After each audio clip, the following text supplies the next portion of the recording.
Hey guys, good evening and welcome to Devbhoomi career point. आशा करता हूँ आप सभी लोग स्वस्थ होंगे, काफी अच्छी आपकी स्टडी चल रही होगी। देखिए, काफी लंबे समय से आप सभी लोगों के मैसेज आ रहे थे। जो हाल में ही एक आपका नया फॉर्म निकला है उत्तराखंड पुलिस सब इंस्पेक्टर का, इसके लिए जो बेस्ट स्ट्रेटजी है वो क्या हो सकती है, इसके लिए महत्वपूर्ण किताबें कौन सी है, हिंदी के लिए किस बुक का रेफरेंस लिया जाए, रीजनिंग में कौन सी बुक प्रयोग की जाए, बाकी अन्य जितने भी आपके सवाल थे इस भर्ती को लेकर, इस भर्ती की रणनीति को लेकर, उन सभी के जवाब मैं आपको इस वीडियो में देने वाला हूं। तो सभी लोगों का एक बार फिर से स्वागत है आपके अपने चैनल देवभूमि करियर पॉइंट में। तो चलिए दोस्तों, आज का वीडियो शुरू करते हैं। आगे बढ़ने से पहले दोस्तों, आज आप सभी को पता होगा उत्तराखंड लोक सेवा आयोग के द्वारा एक रिजल्ट को जारी किया गया काफी लंबे समय के बाद। हालांकि ये रिजल्ट आया था जो कि कनिष्ठ सहायक 445 वाला रिजल्ट था। इसमें 445 के आसपास पोस्ट थे। आई थिंक पिछले मार्च या अप्रैल में इसका एग्जाम हुआ था, रिटन एग्जाम, फिर इसमें टंकण परीक्षा थी। और क्योंकि देखिए अलग अलग जो विभाग हैं, अलग अलग निकायों में दोस्तों अलग अलग वैकेंसी थी, इसके कारण ही मुझे लगता है कि काफ़ी लंबा समय इसका जो फाइनल रिजल्ट है उसमें लगा है। ओके। बाकी देखिए थोड़ा यहाँ पे कफ एंड कोल्ड भी हो रहा है, जिस वजह से बोलने में थोड़ा तकलीफ है। तो फटाफट मैं वीडियो को शुरू करता हूँ। तो जिन भी अभ्यर्थियों का जिसमें सिलेक्शन हुआ है उन सभी लोगों को हार्दिक शुभकामनाएं। जिनका सिलेक्शन नहीं हो पाया भाई, आपके पास और भी अपॉर्चुनिटीज़ हैं। अभी आपकी नई वैकेंसी आनी है, खासकर जो अभी उत्तराखंड पुलिस सब इंस्पेक्टर का फॉर्म आया, आप इस पर फोकस कीजिए कि भी काफ़ी अच्छी पोस्ट है, लेवल 7 की पोस्ट है। और एक वन डे एग्जाम से आप अच्छी खासी लेवल की जॉब पा सकते हैं। कंधे में 2 सितारों का जो रुआब होता है वो तो अलग ही है। ठीक है। तो चलिए शुरू करेंगे इस नोटिफिकेशन को। सबसे पहले देखिए बात करते हैं रणनीति से पहले इस बार का जो आपका इसका सिलेबस है, सिलेबस पे थोड़ा मैं आऊँगा दोस्तों। लिखित परीक्षा में इस बार आपके 2 पेपर होंगे। पहला जो पेपर होगा इसमें आपका सामान्य हिंदी के 100 प्रश्न पूछे जाएंगे और 50 प्रश्न इसमें रीजनिंग के होंगे। यानी कि कुल मिला के जो पहला पेपर होगा 2 घंटे में 150 क्वेश्चन आपके पूछे जाएंगे। दूसरा जो पेपर होगा आपका वो होगा जीएस का। ठीक है, सामान्य जनरल अवेयरनेस का होगा, जिसमें जीएस और आपका जीए दोनों ही इंक्लूड रहेगी और इंक्लूडिंग उत्तराखंड भी रहेगा इसमें। और साथ ही 75 क्वेश्चन जो होंगे आपके मैथ के होंगे, जो कि एलिमेंट्री मैथ होगी, हाई स्कूल स्तर की। ठीक है, जिसमें ज़्यादा आपका जो अंक गणित का पोर्शन है वो ज़्यादा रहेगा इसमें।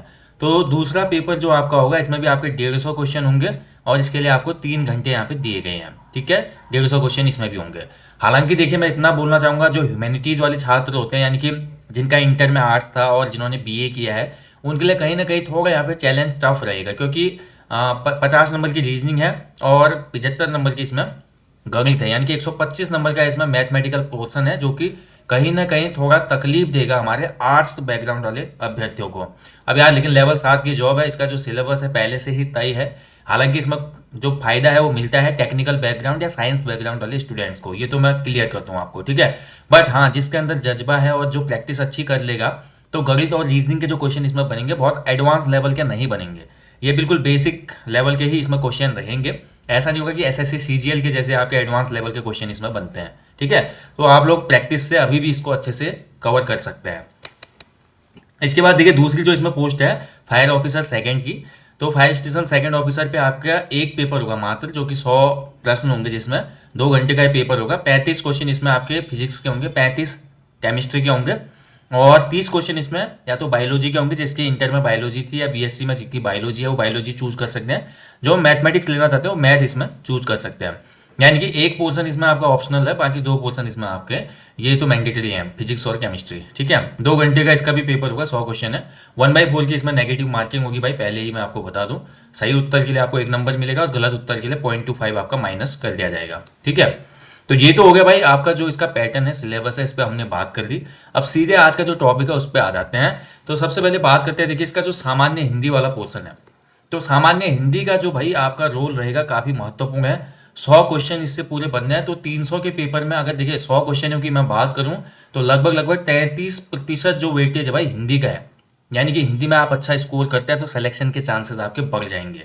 हिंदी में क्वेश्चन आपके कहाँ कहाँ से बनेंगे, जो आपका UK triple SC group C वाला सिलेबस है सेम वही है, वही सिलेबस आपका इसमें भी दिया गया है। ठीक है, सेम सिलेबस होगा आपका। इसके साथ साथ इसमें देखिए पत्र लेखन, जनसंचार एवं कंप्यूटिंग और साथ ही आपका हिंदी साहित्य जो कवि परिचय वाला पोर्शन है वहां से भी क्वेश्चन इसमें बनेंगे। यानी कि UK triple SC group C का जो आपका सिलेबस है वही सिलेबस इसमें इंक्लूड किया गया है इस बार। तो 100 प्रश्न ऐसे बनेंगे भाई। ठीक है, जिसमें आपका देखिए हिंदी के लिए जो मैं पहली बुक आपको रिकमेंड करूंगा, तो हिंदी के लिए आप बुक यूज कर सकते हैं। कौन सी? तो हिंदी के लिए जो आपकी बुक रहेगी भाई वो रहेगी सामान्य हिंदी। ये आपके सामने स्क्रीन पे ये इसका देखिए हार्ड कवर का पेज है, आप देख सकते हैं। तो इस बुक का आप रेफरेंस ले सकते हैं, ठीक है। यूनिवर्सल पब्लिकेशन की है, राजपाल सिंह के द्वारा इसको लिखा गया है। तो इसमें आपका हिंदी के जितने टॉपिक हैं वो टॉपिक आपको मिल जाएंगे, लेकिन सिर्फ एक टॉपिक इसमें मिसिंग है दोस्तों, जो कि है कवि परिचय का। लेकिन कवि परिचय के लिए भी आपको घबराने की आवश्यकता नहीं है। इस वीडियो के डिस्क्रिप्शन बॉक्स में एक लिंक है हमारी ई बुक का, जिसमें आपको सामान्य हिंदी कवि परिचय दिया गया है according to UK triple S C and UK P S C syllabus. तो आप इस ई बुक को लेकर अपनी तैयारी कर सकते हैं। बाकी हिंदी के लिए जो मैं आपको बुक बता चुका हूँ, हिंदी के लिए जो आपकी बुक रहने वाली है भाई, वो रहने वाली है राजपाल सिंह की बुक। ये काफ़ी है, इनफ है, ठीक है। जिसके बाद देखिए लूसेंट वगैरह की बुक है, वो भी इनफ है। ऐसा नहीं कि नई बुक लेने की आवश्यकता है, बट जिन्होंने अभी तक नहीं लिया है, क्योंकि देखिए यहाँ पे जो क्वेश्चनों का पैटर्न है, जिस तरीके से क्वेश्चन दिए गए हैं, तो उस हिसाब से मुझे लगता है कि राजपाल सिंह वाली बुक जो बुक होती है बेस्ट है, रिवीजन के लिए भी ठीक है और आपके प्रैक्टिस के लिए भी सही है, ठीक है। तो हिंदी के लिए आप राजपाल सिंह की बुक ले सकते हैं। जिनके पास लूसेंट सामान्य हिंदी है भाई, वो लोग भी लूसेंट सामान्य हिंदी आप आराम से यूज कर सकते हैं व्याकरण वाले पोर्शन के लिए। पत्र लेखन, कवि परिचय और साथ ही कंप्यूटिंग वाला जो पोर्शन है, उसके लिए आप नेट से या अन्य सोर्सेज से अपने नोट्स बना सकते हैं, ठीक है। तो इसके लिए आप परेशान ना हो। इसके बाद देखिए आपका जो अगला पोर्शन है भाई, ये तो हो गया हमारा हिंदी का, ठीक है। हिंदी काफी इंपॉर्टेंट है, 100 क्वेश्चन पूछे जाएंगे, ये ध्यान रखिएगा। इसके बाद जो 50 क्वेश्चन आपके रीजनिंग के आएंगे भाई, ठीक है। रीजनिंग में आपके जो प्रश्न बनेंगे 50 क्वेश्चन, कहाँ कहाँ से बनेंगे, ये आपका वर्बल रीजनिंग और नॉन वर्बल रीजनिंग दोनों से बनेंगे। ये आपका जो टॉपिक्स है वो दिए गए हैं same like UK triple S C group C का जो सिलेबस है, वही सिलेबस इसमें आपका दिया गया है। तो ज़्यादा इसमें घबराने वाली कोई भी बात नहीं है। रीजनिंग के लिए स्पेशली आप बुक यूज कर सकते हैं भाई। रीजनिंग के लिए जो बुक रहेगी वो रहेगी एक अच्छी बुक आती है, देखिए 50 प्रश्नों के लिए ये किताब है रीजनिंग की, आप इसको फॉलो कर सकते हैं। हालांकि देखिए जो आप सोर्सेस फॉलो करते हैं, जिनसे आपको अच्छे से समझ में आ रहा है और सिलेबस के अकॉर्डिंग आप कवर कर पा रहे हैं, तो आप अपने हिसाब से भी इसमें किताबों का चयन कर सकते हैं, ठीक है। ये मैं अपने हिसाब से जो मुझे ठीक ठाक लगती है किताबें, उनका आपको बता रहा हूँ। तो रीजनिंग गुरु करके एक किताब आती है विक्रमजीत की, तो इस किताब को आप रीजनिंग के लिए प्रयोग कर सकते हैं, ठीक है। तो रीजनिंग आपकी प्रैक्टिस यहाँ से हो जाएगी। 50 नंबर की आपकी रीजनिंग है भाई। रीजनिंग में भी अच्छी खासी पकड़ चाहिए। रीजनिंग का आपको प्रैक्टिस तो ग्रुप सी के एग्जाम के लिए भी करना होता है, क्योंकि ग्रुप सी के एग्जाम में भी 10 नंबर की रीजनिंग बनती है आपकी यूके ट्रिपल एस सी वाले में, ठीक है। तो रीजनिंग तो आपको कवर करना है, भले आप साइंस बैकग्राउंड के स्टूडेंट हो या आप ह्यूमैनिटीज बैकग्राउंड के स्टूडेंट हो, तो इससे तो आप बच नहीं सकते। अगला जो है भाई देखिए, इसके बाद जो अगला आपका सिलेबस है वो है आपका द्वितीय प्रश्न पत्र। पहला तो हो गया हिंदी और रीजनिंग, मैंने आपको बुक भी बता दी कौन सी बुक आपको देखनी है। सेकंड पेपर में आपका जो पहला पेपर होगा ये होगा जनरल अवेयरनेस का, सामान्य जागरूकता। अब जनरल अवेयरनेस में मतलब जीए में भैया आपका करंट अफेयर भी आ जाएगा, ठीक है। इसके अलावा आपका जीएस भी आ जाएगा और इसमें उत्तराखंड जीके भी होगा, यानी कि 75 नंबर के क्वेश्चन सेट में जो होगा आपका करंट अफेयर के क्वेश्चन भी होंगे, जीएस होगी, जीएस में history, polity, geography, economics, static GK होगी और साथ ही उत्तराखंड जीके की भी वरिष्ठ टॉपिक से क्वेश्चन होंगे, ठीक है। तो 75 नंबर में आपको ये 3 पोर्शनों से क्वेश्चन देखने को मिलेंगे। तो इसमें जो पहला है देखिए आप इतिहास, तो इतिहास में जो आपका सिलेबस है आप देख सकते हैं, वही सेम सिलेबस है जो कि पिछले एग्जामों में दिया था। इसके बाद आप जियोग्राफी का देख सकते हैं, भूगोल का, भारत और विश्व भूगोल से क्वेश्चन बनेंगे इसमें। तीसरा है देखिए पॉलिटिकल साइंस, तो भारतीय राज व्यवस्था से मौलिक अधिकार, मौलिक कर्तव्य, यहाँ से क्वेश्चन बनेंगे। इसके बाद देखिए आपका अंतर्राष्ट्रीय संगठन से भी क्वेश्चन बनेंगे, मानवाधिकार से क्वेश्चन बनेंगे, अर्थशास्त्र से आपके क्वेश्चन बनेंगे। भारतीय अर्थव्यवस्था को आपने अच्छे से पढ़ना है, बेसिक तो आपके कम से कम क्लियर होनी चाहिए अर्थव्यवस्था के। इसके अलावा देखिए आपका राज्य, राष्ट्रीय और अंतर्राष्ट्रीय महत्व की समसामयिक घटनाएं, यानी कि करंट अफेयर से भी क्वेश्चन बनेंगे और उत्तराखंड जीके से भी आपके क्वेश्चन बनेंगे, जिसके टॉपिक आपको दिए गए हैं उत्तराखंड का भौगोलिक परिचय, इतिहास, उत्तराखंड की अर्थव्यवस्था, उत्तराखंड का सांस्कृतिक पक्ष, उत्तराखंड में एजुकेशन, उत्तराखंड में पर्यटन, उत्तराखंड का आर्ट एंड कल्चर और इसके अलावा देखिए आपके फंडामेंटल ऑफ कंप्यूटर्स, यानी कि कंप्यूटर के क्वेश्चन भी इसमें पूछे जाएंगे। तो आप देखिए 75 नंबर का आपका यहाँ पे पोर्शन बन रहा है जनरल अवेयरनेस का, ठीक है। तो 75 नंबर में आप मान के चल सकते हैं दोस्तों, जो 75 क्वेश्चन में आपके जो नंबर बनेंगे मैं आपको बता देता हूँ। इसमें लगभग लगभग आपके 5 क्वेश्चन बनेंगे कंप्यूटर के, ठीक है। कंप्यूटर के 5 क्वेश्चन आपके पूछे जाएंगे। 70 क्वेश्चनों में से दोस्तों आपके 20 क्वेश्चन जो बनेंगे वो लगभग लगभग करंट अफेयर के क्वेश्चन बनेंगे, ठीक है। करंट अफेयर के 20 क्वेश्चन बनेंगे जो कि उत्तराखंड और नेशनल इंटरनेशनल दोनों होंगे। बचे 50 क्वेश्चन, तो 50 क्वेश्चन में लगभग लगभग 30 क्वेश्चन आपके बनेंगे जीएस के और 20 क्वेश्चन आपके बनेंगे उत्तराखंड के। ये आप पैटर्न पकड़ लो भाई, इसी हिसाब से पेपर आपका डिजाइन होगा। अब जीएस के लिए, करंट अफेयर्स के लिए, उत्तराखंड जीके के लिए हम कौन सा सोर्स फॉलो करें, तो चलिए इस पे बात करते हैं। तो जीएस के लिए, करंट अफेयर्स के लिए और हमारा कंप्यूटर के लिए तो आपको कौन सी देखिए 75 क्वेश्चन इसमें आपके बनने हैं सामान्य अध्ययन जीएस उत्तराखंड में। तो इसके लिए देखिए आप उत्तराखंड के लिए बेसिक बुक जो परीक्षा मांगे इसी को फॉलो करेंगे। इसके साथ साथ जो आपके अन्य वन लाइनर्स नोट्स आते हैं उनको आप फॉलो कीजिए।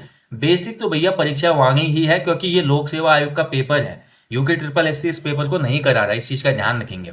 तो लोक सेवा आयोग के जो प्रश्न बनेंगे वो परंपरागत प्रकृति के बनेंगे, यानी कि वही वन लाइनर एमसीक्यू वाला क्वेश्चन होगा, उसमें स्टेटमेंट वाले क्वेश्चन यूके ट्रिपल एससी की तरह नहीं बनने वाले, ठीक है।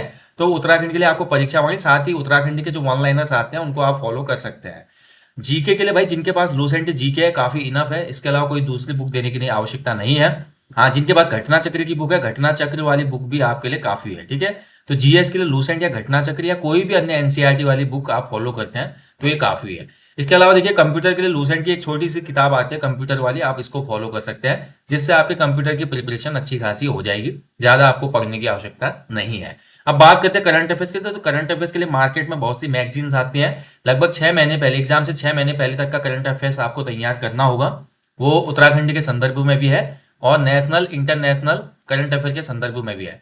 तो दोनों ही करंट अफेयर आपको लगभग एग्जाम डेट से 6 महीने पहले या कम से कम 4-5 महीने पहले का तैयार तो करना ही पड़ता है, ठीक है। बाकी देखिए करंट अफेयर्स के लिए भी हमारे एप्लीकेशन स्टोर पे आपको एक कोर्स मिलेगा, उत्तराखंड करंट अफेयर्स एवं राष्ट्रीय अंतर्राष्ट्रीय घटनाक्रम लाइफ टाइम कोर्स।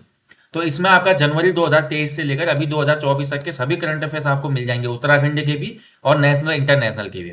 उत्तराखंड जनवरी के देखिए अपलोड हो चुके हैं 2024 के, और नेशनल इंटरनेशनल 2024 जनवरी के भी इसमें अपलोड हो चुके हैं। और ये करंट अफेयर्स का जो कोर्स है दोस्तों, एक बार आप इसमें एनरोल करेंगे तो इसकी वैलिडिटी लाइफ टाइम है। जब तक ये एप्लीकेशन रहेगी, चैनल रहेगा, तब तक आपकी इसमें वैलिडिटी रहने वाली है। तो ये करंट अफेयर्स का एमसीक्यूज कोर्स आपको जरूर फॉलो करना चाहिए प्रैक्टिस के लिए, बहुत ज्यादा हेल्पफुल ये कोर्स है, ठीक है। तो ये हो गया भैया आपका जीएस का पोर्शन भी कंप्लीट। इसके बाद ये आगे बढ़ेंगे, अगला जो पेपर है ये थोड़ा डिफिकल्ट पेपर होने वाला है सभी बच्चों के लिए, जिसमें काफी लोग थोड़ा इसमें नर्वस होंगे, और जो हमारे साइंस बैकग्राउंड वाले हैं उनके लिए तो कोई प्रॉब्लम नहीं है इसमें, ठीक है। तो गणितीय क्षमता देखिए हाई स्कूल स्तर जो आपका पेपर बनेगा, 75 क्वेश्चन इसमें आपके बनेंगे, जिसमें आपके जो 75 क्वेश्चन बनेंगे वो आपका एलसीएम एचसीएफ से बनेगा, घात वाले क्वेश्चन बनेंगे, द्विघात समीकरण बनेगा, संख्याओं पर आधारित प्रश्न होंगे, घड़ी वाला, औसत, एवरेज और रेशियो वाले क्वेश्चन होंगे, टाइम एंड डिस्टेंस, ठीक है, एज रिलेटेड क्वेश्चन होंगे, परसेंटेज होगा, प्रॉफिट एंड लॉस होगा, ठीक है, सिंपल इंटरेस्ट होगा आपका, कंपाउंड इंटरेस्ट होगा, नल एंड टैंकी।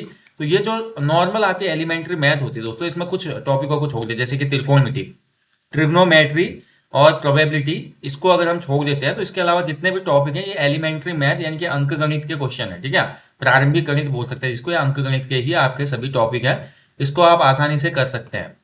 और अंक गणित के इस पूरे सिलेबस के लिए या पैटर्न के लिए मैं बोलूँ कौन सी बुक आप यूज कर सकते हो, तो मेरे हिसाब से जो एक बेहतरीन बुक आजकल मार्केट में है, ठीक है, जो कि एसएससी रेलवे सभी लोग, एसएससी जीडी वाले भी यूज करते हैं इसको, एक कंप्लीट मैथ्स करके बुक आती है ब्रह्मास्त्र, ठीक है, ध्यान रखेंगे, जो कि आदित्य रंजन नामक किसी सर की है, इसको आप ले लेना भैया। इसमें काफी अच्छे तरीके से ट्रिक्स के द्वारा भी आपका सिलेबस कवर करवाया गया है। बाकी यार आपके पास अगर आर एस अग्रवाल वाली बेसिक बुक है या जो अन्य जितने भी टॉपिक है यहाँ पे गणित के उसके रिलेटेड कोई बुक है, तो आप उससे भी प्रैक्टिस कर सकते हैं। ये नहीं कि आप अपनी बुक को छोड़ के जो मैं बुक बता रहा हूँ उनको आप लीजिए। जो आपके सिलेबस में टॉपिक्स दिए गए हैं, जो आपका पैटर्न दिया गया है, आपके पास उनसे रिलेटेड बुक पहले से ही अवेलेबल है, तो आप केवल उन्हीं से तैयारी कीजिए। ऐसा नहीं कि किताब बदलने से सिलेक्शन होगा, आपकी प्रैक्टिस से, आपकी मेहनत से, आपकी अप्रोच से सिलेक्शन होता है, ठीक है, किताबों से नहीं। ये तो मैं उनको बता रहा हूँ जिनको बिल्कुल पता नहीं है, तो वो लोगों के लिए पहली बार है, जो किताब नहीं लिए अब तक वो लोग ले सकते हैं, इसलिए उनके लिए वीडियो है, ठीक है। तो जो हमारा अंक गणित आएगी भाई आपकी 75 नंबर की, ये ज्यादा क्रूशल होगी सिलेक्शन के लिए। बाकी भैया सेकंड पेपर देखिए जो आपका होगा फायर ऑफिसर का, फायर ऑफिसर में आपका देखिए 35 नंबर फिजिक्स के आने हैं। इसमें आप एनसीईआरटी की 10th और 12th की जो साइंस की बुक है उनको फॉलो कर सकते हो, बस गाइड को, ज्यादा आपको देखने की आवश्यकता है नहीं। फिजिक्स दूसरा पोर्शन है केमिस्ट्री, सेम वही है, परमाणु संरचना, रासायनिक आबंध, तत्वों का वर्गीकरण, वही जो हाई स्कूल इंटर में हमारे टॉपिक थे उन्हीं से आपने इसको कर लेना है। बाकी जो तीसरा पोर्शन है इसमें या तो जीव विज्ञान के 30 क्वेश्चन आप चूज कर सकते हो, जो जीव विज्ञान चूज करेंगे उनको जीव विज्ञान का पेपर मिलेगा 30 नंबर का। जिनका मैथमेटिक्स होगा वो मैथमेटिक्स कर सकते हैं, पेपर में तो दोनों पोर्शन होंगे, आपने जो सेलेक्ट किया होगा वो आप देंगे, ठीक है। गणित का जो पेपर होगा भैया फायर ऑफिसर में भी, इनके लिए भी बल्ले बल्ले है, क्योंकि इसमें भी जो क्वेश्चन होंगे वो भी एलिमेंट्री मैथ के ही हैं, आप देख लीजिए यहाँ पे अंक गणित के ही सभी टॉपिक है, इसमें कुछ टॉपिकों को छोड़ देता हूँ। सेम टॉपिक जो आपके ऊपर वाले एसआई में दिया है सिविल पुलिस वाले में, वही आपका गणित के टॉपिक यहाँ पे फायर ऑफिसर के लिए भी दिए गए हैं, तो ज्यादा डिफिकल्ट नहीं होना चाहिए आपके लिए, ठीक है। तो ये तो पूरा आपका सिलेबस हो गया भैया, और मैथमेटिक्स के लिए आपका कौन सी बुक्स है ये भी मैंने क्लियर कर दिया। अब आ जाते हैं भैया क्या स्ट्रेटजी होनी चाहिए, क्या रणनीति होनी चाहिए। देखिए फायर ऑफिसर सेकंड के लिए हाई स्कूल और इंटरमीडिएट की फिजिक्स, केमिस्ट्री, बायो या मैथ्स का जो रेफरेंस है वो आपने लेना है। आप चाहे तो मास्टर माइंड जो एक किताब आती है, मास्टर माइंड से भी फुल रिवीजन कर सकते हैं लास्ट टाइम पे, बहुत बेहतरीन किताबें होती है। हाई स्कूल इंटर की मास्टर माइंड ले लो आप, और इनसे आप अच्छा खासा जो टॉपिक दिए हैं सिलेबस के अंतर्गत उनको रिवीजन कीजिए। कम समय में काफी अच्छा रिवीजन आपका इससे हो जाता है। ठीक है, बाकी यार इसके अलावा जो अन्य महत्वपूर्ण निर्देश है मेरी तरफ से, सबसे पहले तो आपको पुराने पेपर्स का अवलोकन करना है। तो पुराना जो पेपर हुआ, देखिए लास्ट जो भर्ती हुई थी एसआई की 2015 में हुई थी बॉयज की। इसके बाद जो गर्ल्स की हुई थी 2016 में हुई थी। ठीक है, गर्ल्स की। और जो पेपर था वही 300 नंबर का ही पेपर था जैसा अभी का सिलेबस है।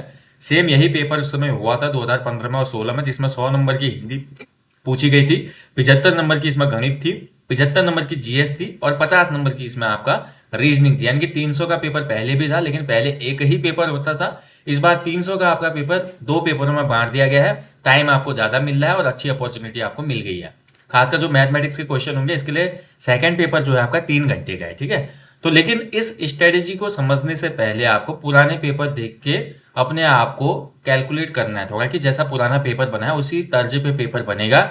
मैथमेटिक्स के कैसे क्वेश्चन पूछे गए हैं, रीजनिंग के कैसे क्वेश्चन इसमें पूछे हैं, उत्तराखंड के कैसे क्वेश्चन आए थे, करंट के कैसे क्वेश्चन आए थे, जीएस का लेवल क्या है, आपको ये सभी बातें पता चलेंगी पुराने पेपर से। ठीक है, इसके अलावा देखिए इस भर्ती से संबंधित जो मॉक टेस्ट होते हैं और जो फुल लेंथ पेपर होते हैं भाई, ये तो इसमें रामबाण है। अगर आप किसी भी एग्जाम की प्रिपरेशन कर रहे हैं और उसमें अगर आप मॉक टेस्ट और फुल लेंथ प्रैक्टिस सेट नहीं लगाते हैं, तो यकीन मानिए आप अदर जो कैंडिडेट है उनसे पीछे हो जाएंगे।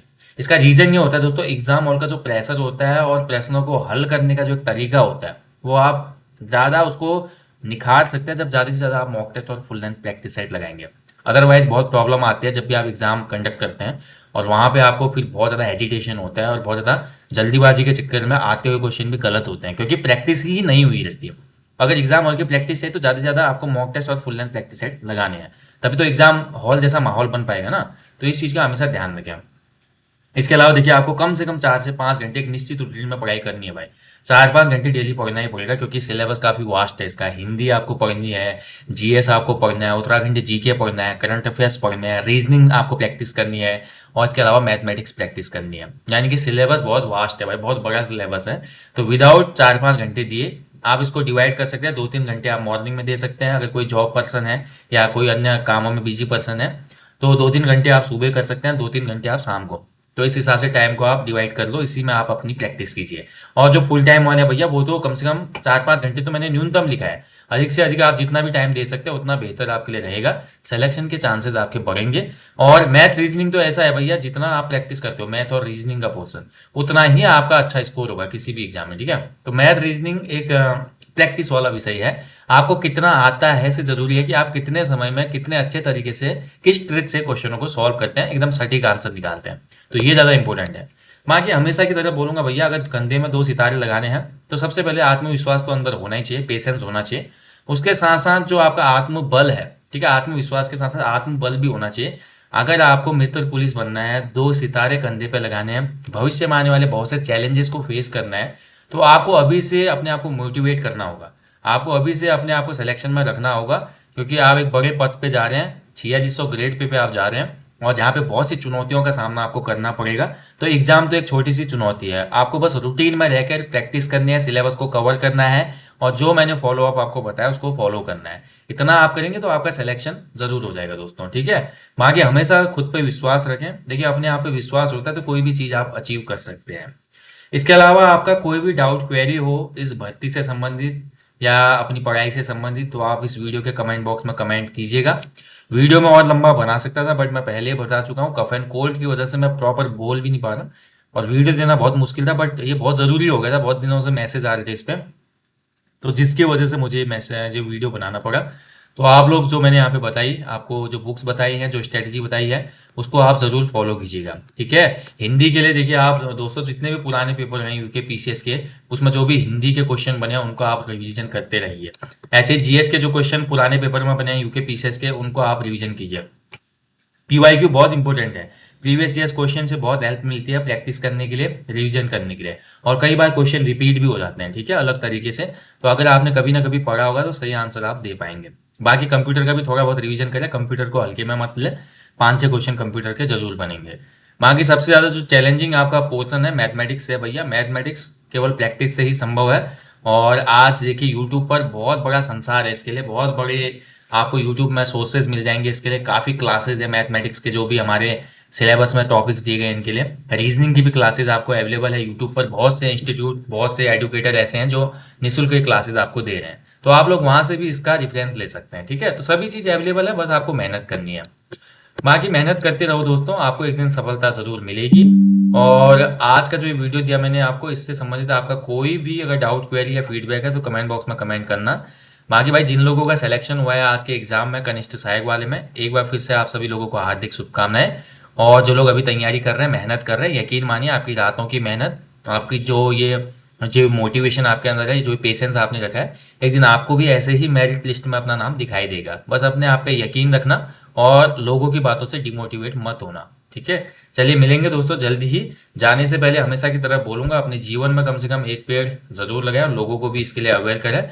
और बाकी जहां भी आप घूमने जाते हैं वहां पे स्वच्छता का ध्यान रखें, अपने माता पिता गुरुजनों का हमेशा सम्मान करें, अपने जो आने वाली पीढ़ी है उसको अच्छा गाइडेंस दें, अच्छी सलाह दें, किसी को भी मोटिवेट करें। हो सकता है आपके एक मोटिवेशन से किसी की ज़िंदगी बदल जाए, तो ये बहुत ज़रूरी होता है। हमेशा पॉजिटिव वाइब्स फैलाएं, क्योंकि दुनिया जो है भाई बहुत छोटी है, और जीवन भी जो है भाई एक सीमित है जीवन। हम सोचते हैं कि कल करेंगे, परसों करेंगे, खुद को बदलेंगे, बट नहीं, आज बदलना है, अभी बदलना है, क्योंकि जीवन सीमित है। और आप सभी को पता है कि एक पड़ाव पे जाके सब चीज़ खत्म होने वाला है, लेकिन एक खूबसूरत जीवन वो होता है जब हम समय से उन चीज़ों को पा लेते हैं जिनका सपना कभी ना कभी हमने अपने जेहन में देखा होता है।